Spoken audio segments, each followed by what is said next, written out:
All right, so what we're looking at here is my Leupold Mark 5 HD 7-35 by 56 optic. Now, I just got this optic not long ago, so this is just going to be kind of my initial thoughts from using it. I've shot about 25 rounds through it, all at 100 yards.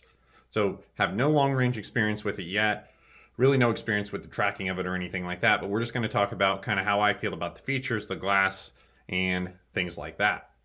So I have it mounted up on my Sequence Havoc Hit, chambered in 6GT, and it is mounted in a set of medium MDT Elite rings. I went ahead and got this in the PR-2 Reticle, which you can see there up on the screen. It's a pretty open Christmas tree style reticle, which I really like the openness of it.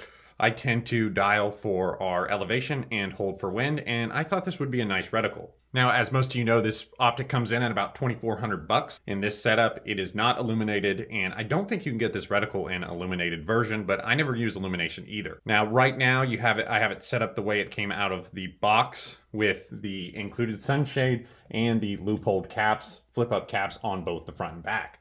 Now, I don't have a lot of experience with optics in this price range, but it was really nice to come with the sunshade and the cap. So I was pretty happy about that. So let's go ahead, let's take a closer look at the turrets, the magnification adjustment, and parallax. All right, starting at the eyepiece here, I have a flip-up cap over our fast focus eyepiece, which I've got that set for myself now, so I don't really want to adjust it, but it is nice and smooth. Really no issues with that, and I'm a big fan of the fast focus eyepieces. A lot of my other scopes have those, and I'm used to them. We've got our magnification ring there, which has that little included throw lever, which I actually think I'm really a big fan of this as well. It's not super big, it's not sticking off there, and I believe that included a way to take this off that just screws out and you can put a little knob in there. I'm not going to do that. I like the throw lever.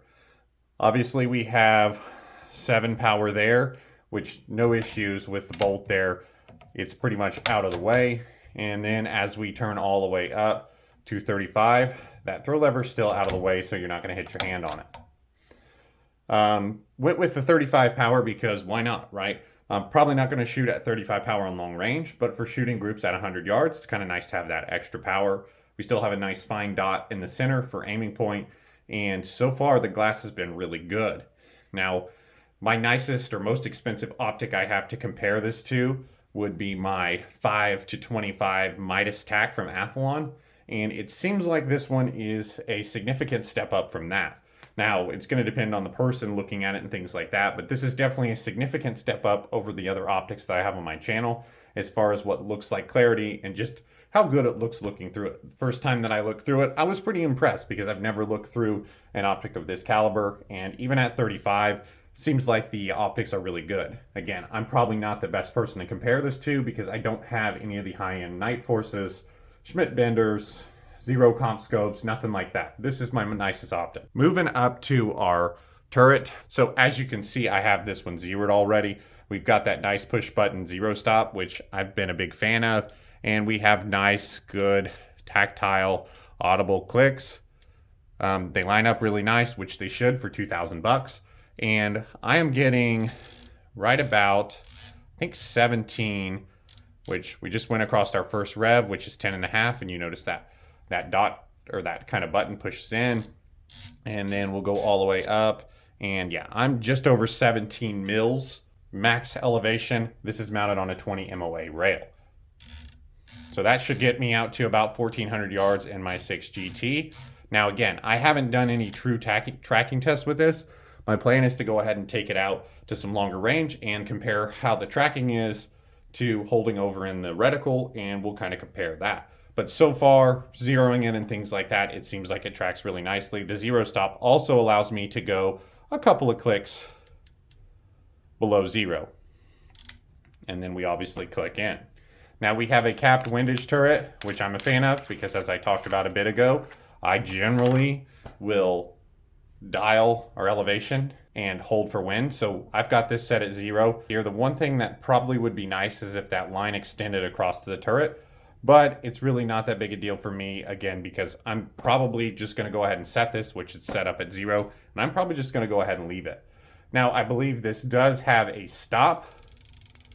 So if I turn, it's going to stop at 5 right, and it's going to do the same thing at 5 left. So that's nice because I can't get lost on there. If I was to do any dialing, I'm not going to get lost on my windage. Again, we're going to leave that set at 0, spin that cap back on, and pretty much just leave it there.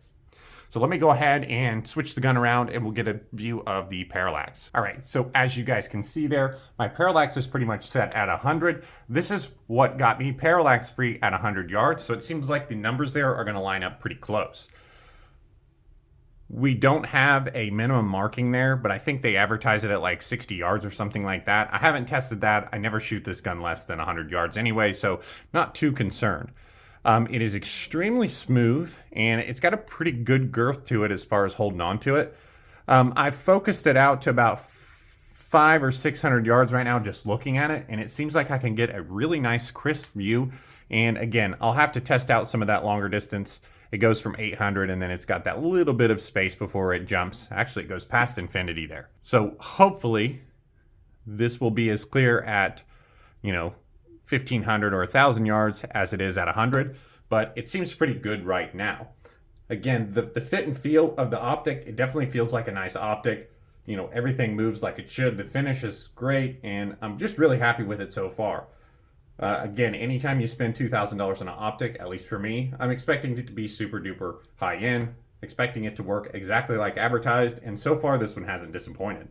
Now again, as I get some more use on this rifle, going to take it to a couple competitions and things like that, and we're going to use it and we're just going to see how it works.